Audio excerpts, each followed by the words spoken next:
So hi everyone, welcome to my latest video. Bit of a shorter one today, I think. I messed it up already, innit? Bit of a short one today, I think. I'm going to talk about the reasons that motorbike riders crash. Now this might be a really controversial one. Why am I talking about this to start with? Someone I know at one of my bike groups crashed recently.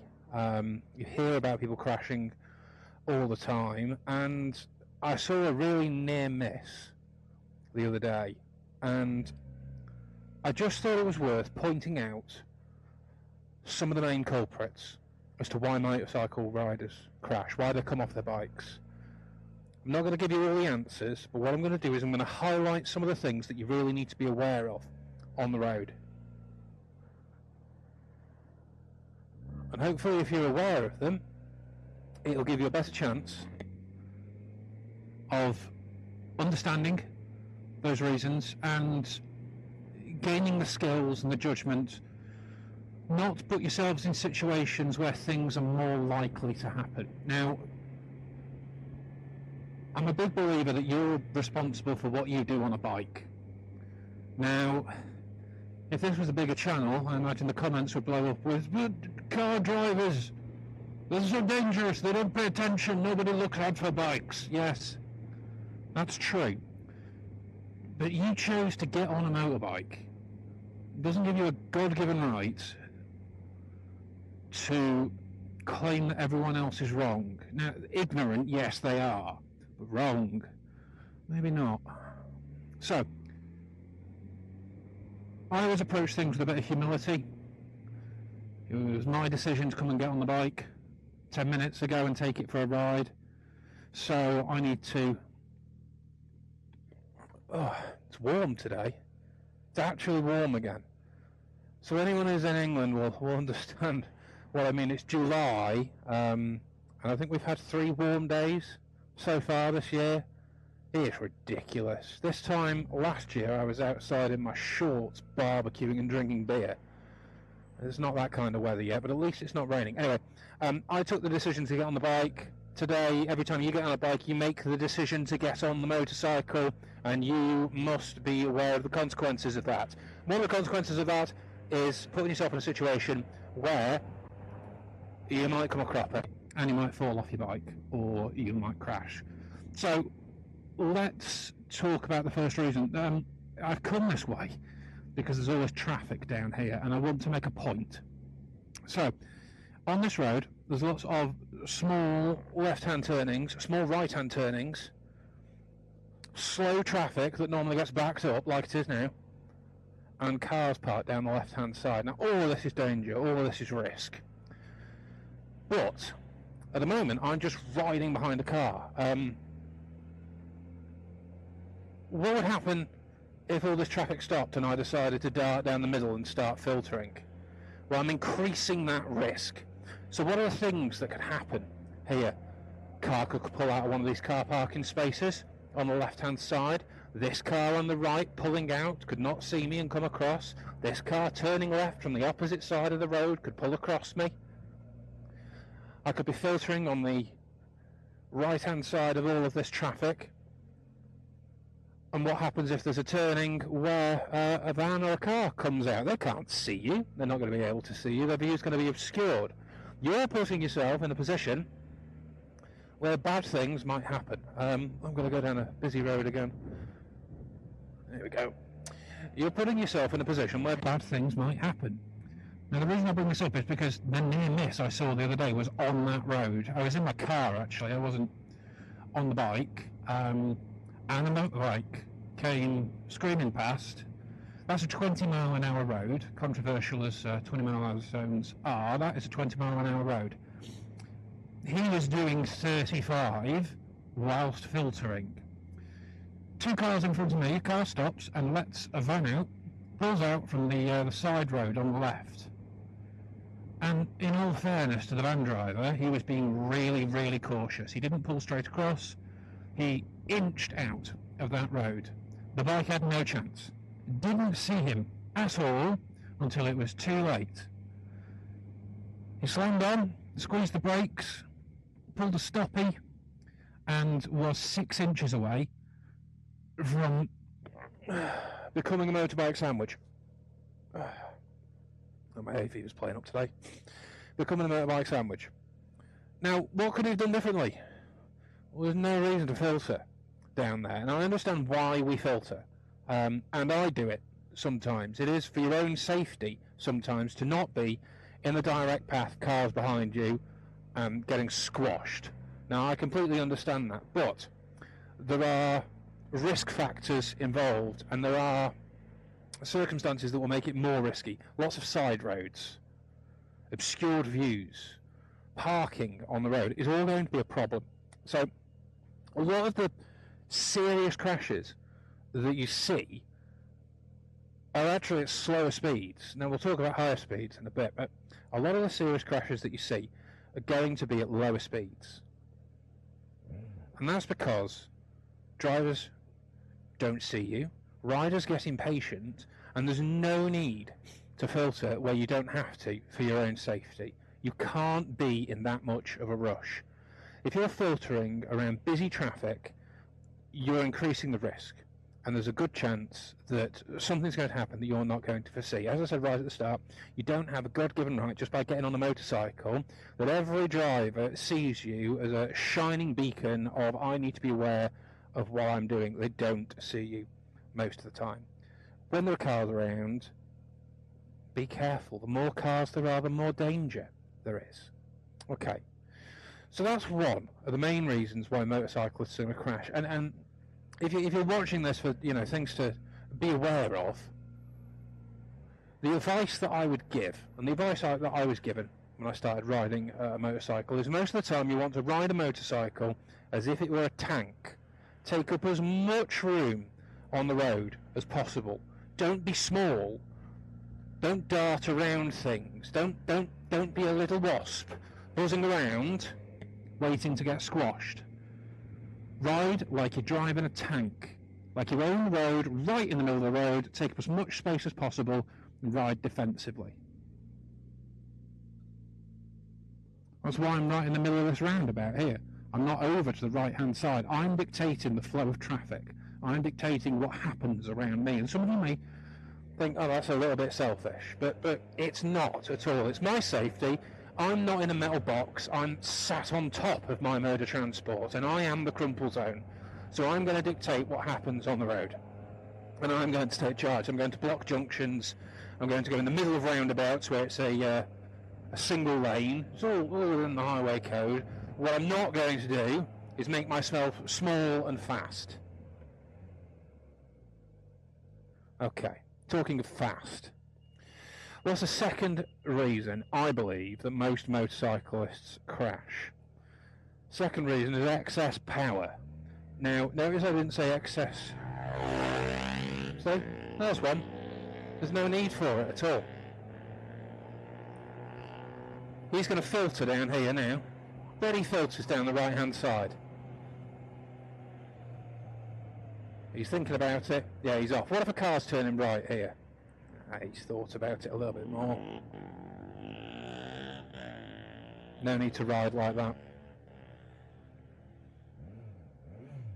Okay. Excess power, as I was saying before that hairdryer came past me. Excess power. I didn't say excess speed. I said excess power. Power in the wrong situation is going to have you off your bike. Now, this has happened to me. I'm not ashamed to admit it. I have done this on a bike a number of years ago. You're going around a corner, going around a bend. You may not even be going around a bend. You might just be overtaking. You might be doing a bit of counter steering to go around a pothole, doing a bit of evasive manoeuvres, whatever it may be. If your bike is leaned and unstable, unsteadied, and you're putting power on at the wrong time, you risk breaking traction on your rear tyre, or you risk unloading the suspension over your front tyre, and again breaking traction. So what happened to me? I was at a junction. There were two lanes. Both lanes were straight on. One lane was right. I was in the left lane. saw some cars, went into the right lane, put a bit of power on to get around them, and my bike was not stood up at all. I was still in that lean, doing the manoeuvre going round. My bike was not stood up properly, and I wound the power on. And when I wound the power on, the back end got all squirrely. I lost traction one way, I lost traction the other way, managed to react to it. I wasn't going particularly quickly. I was probably doing 25 miles an hour in all honesty. But I nearly high-sided the bike. So high-siding the bike is where your rear wheel loses traction, gets traction again, and then you go over the top of the bike forwards. And you don't want that to happen. That's the worst kind of crash that you can have. It really scared me, actually, and it took me a while to build my confidence back up. Power in the wrong circumstances. You're doing something fast. I don't like calling them twisties, but everyone knows what they are. You're going around the twisties, around all the windy country roads, and you're down, you're steering round a corner. Maybe you've come into that corner a bit too soon. Maybe the apex isn't where you think it is. Maybe the corner gets sharper the further you go round. Maybe the bike's just not stood up completely correctly. If you're rolling power on, and not just using maintenance throttle, through a long corner like that, or any kind of corner, you're going to break traction. Excess power is the second thing I think causes most motorcycle crashes that you come across. And the big one I've saved for last. Have a guess. What do you think the third factor is? So we've talked about other road users and putting yourself in positions that you don't need to be in, lapses in rider judgment, excess power at the wrong time. And finally, speed. Yeah, that's right, speed. Everybody talks about it. Okay, so motorcycles are fast machines. We buy them for fun. We don't buy a motorcycle because it's practical. We buy one because we want one. We want to have some fun within reason. But what's going to lead... How interesting. What's going to lead to a really serious crash? Maybe not just a bump into a car, maybe not just high-siding or low-siding your bike because of power at the wrong time. What's going to lead to you going into a tree or another car going 60 miles an hour? Excess speed. Now, I'm sure a professional racing rider could take my bike a lot faster than I can. I have no doubt about it. People watching this video can probably take my bike a lot faster and get more out of it than I do. That's not the kind of speed I'm on about. Yes, it will compound your injuries. It will make your injuries worse, or it will kill you crashing at high speed. Yeah, that makes it dangerous. But what does speed actually do? It makes you travel faster, but it also shortens your reaction time. And the shortening of the reaction time, I think, is one of the main reasons that people crash whilst doing excess speed. So, if I'm doing 36 miles an hour here, I can see what's coming.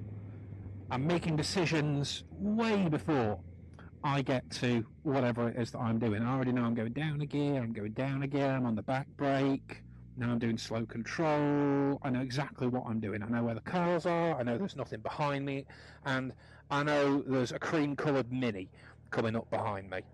White Mini, cream-coloured. Okay? So I'm aware of what I'm doing because I'm giving myself the freedom to think about what's happening on the road. And the reason I have that luxury is because I'm not going too quickly.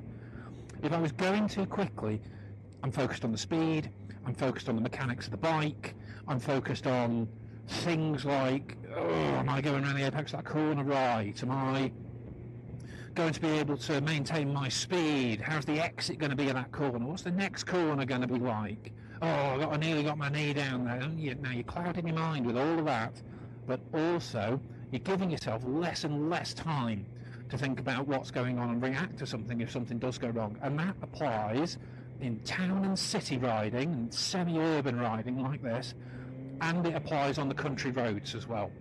So what happens if I was on the country roads I'm posting this video doing 60 miles an hour?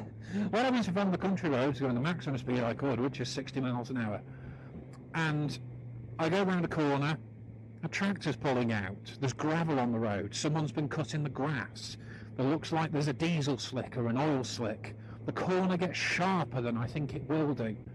Well, I've got speed, I've got no reaction time, I've got a load of lean angle, and I've got to do some dangerous things like coming off the power too quickly, maybe winding the power on and unloading the front suspension. I've put myself in that situation. But if I give myself space, physical space and mental space, then I stand a chance of making the right decision at the right time, instead of going too quickly for my own brain and just focusing on, oh, this is fun, I love going quick. Because that's when things go wrong. At least, and this is all my opinion, that's when things go wrong. Now, I don't want anyone to get the wrong impression here and think that I tootle round on this bike at 25 miles an hour. I didn't buy a litre bike to do that. I give it the beans every now and then. But I'll always make sure that I have the mental space and the physical space to make the right decisions at the right time and to control the bike properly. And when I don't, I'm very aware that I haven't done that, and I've put myself in a position where I'm going too quickly to make decisions properly. Okay, so quick recap before we wind the video up. The first reason would be putting yourself in positions that you don't need to be on around traffic. Filtering inappropriately, darting through traffic, not thinking about other people's decision making. Number two would be power at the wrong time. Power at the wrong time. Unloading your suspension or braking traction on the back wheel. And number three, excess speed. Lack of time to make decisions. Lack of time to make good decisions. Now, I hope this has helped maybe some people. I hope it has. If it has, leave a like, comment if there's anything you think I've missed, or you disagree with anything, or you agree with something. Maybe suggest some content for a new video. I'm going to try and do a bit more recording this weekend. And if you just subscribe to the page, that'd be brilliant. Looking to do some hopefully exciting things coming up shortly when the weather gets better, but I'm bound by that at the moment. So thanks for watching.